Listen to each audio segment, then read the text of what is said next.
Lakini nimefurahishwa na utekelezaji wa ule wito wangu wa mifumo ya mahakama kusomana. Nimefurahishwa na nilichokiona humo ndani.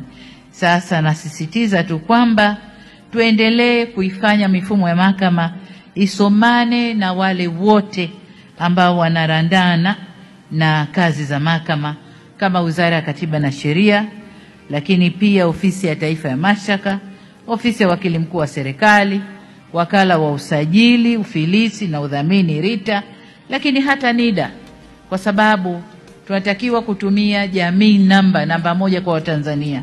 Kwa hiyo mifumo ile ikishirikiana na NIDA, tutakuwa tunapata taarifa za uhakika za wateja watakaotumia mahakama hii. Wananchi hawategemei kwamba haki tu itendeke, bali pia haki ionekane kuwa imetendeka.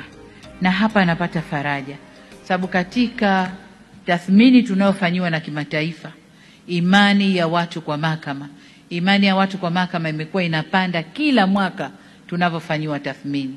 Nadhani mpaka mwaka jana tulikuwa 88%. Kwa hiyo imani yangu na maboresho haya tutakwenda kupandisha imani ya watu juu ya mahakama zao.